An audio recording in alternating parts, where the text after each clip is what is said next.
नमस्कार, आप देख रहे हैं डेली बज़ इंडिया और मैं एक बार फिर लेकर आई हूँ आपके लिए फिल्मी कहानी। मेरा दिल कोई आपका हिंदुस्तान नहीं है जिस पर आप हुकूमत करें।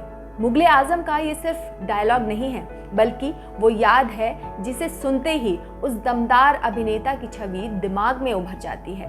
वो दिलीप कुमार, जिन्होंने एक्टर बनने का ख्वाब कभी नहीं देखा लेकिन सुपरस्टार बन गए।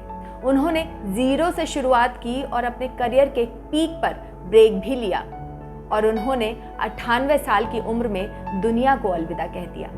एक बार फिर दिलीप कुमार और मधुबाला की प्रेम कहानी लोगों की जुबान पर आ गई है। वैसे इनकी प्रेम कहानी मुगले आजम जैसी ही है।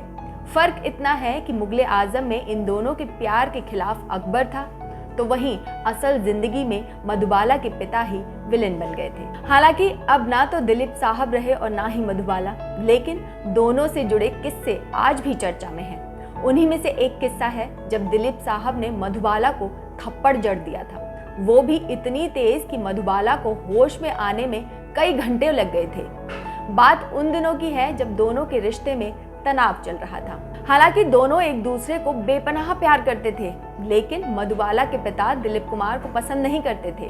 मुगले आजम की शूटिंग के दौरान दिलीप कुमार और मधुबाला के बीच मनमुटाव काफी बढ़ गया था, यहाँ तक कि दोनों एक दूसरे से बात तक नहीं करना चाहते थे। इतना सब हो जाने के बाद भी दोनों साथ काम कर रहे थे।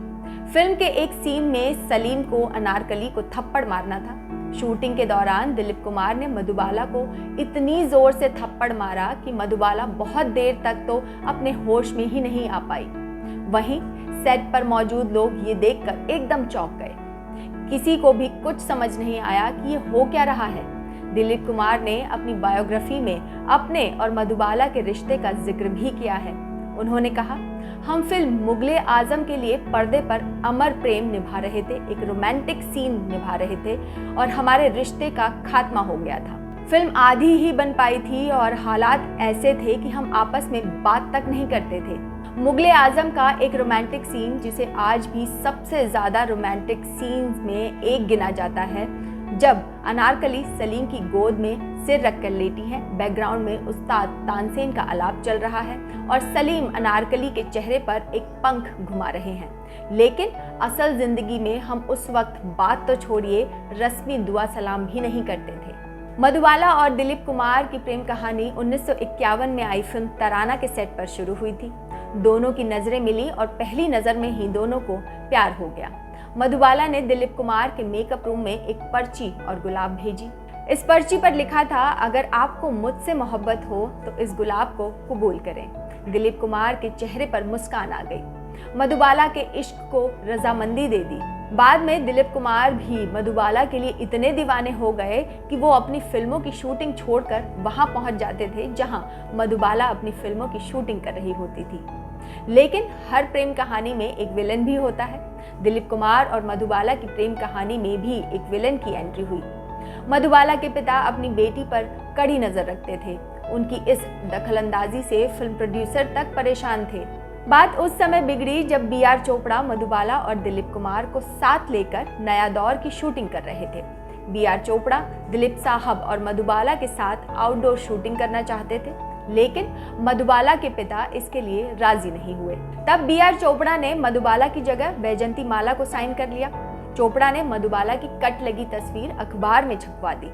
उसके पास ही वैजंती माला की तस्वीर छापी गई। जवाब में मधुबाला के पिता ने भी नया दौर के आगे कट लगाकर इसे अखबार में छपवा दिया। मामला इतना बिगड़ गया कि कोर्ट तक पहुंच गया।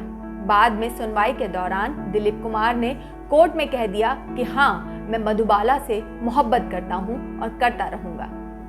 लेकिन इसके बाद दोनों के रिश्ते में काफी मनमुटाव आ गया।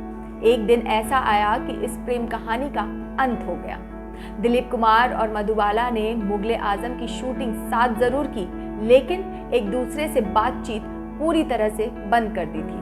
बाद में दिलीप कुमार ने सायरा बानो को अपना हमसफर चुना। ये थी आज की हमारी फिल्मी कहानी। आपको कैसी लगी हमें कमेंट करके जरूर बताइए। इससे पहले बेल आइकन दबाकर हमारे चैनल को जरूर सब्सक्राइब कीजिए ताकि आपको हमारी खबरों का नोटिफिकेशन मिलता रहे और आप किसी भी बड़ी खबर से बेखबर ना रहें।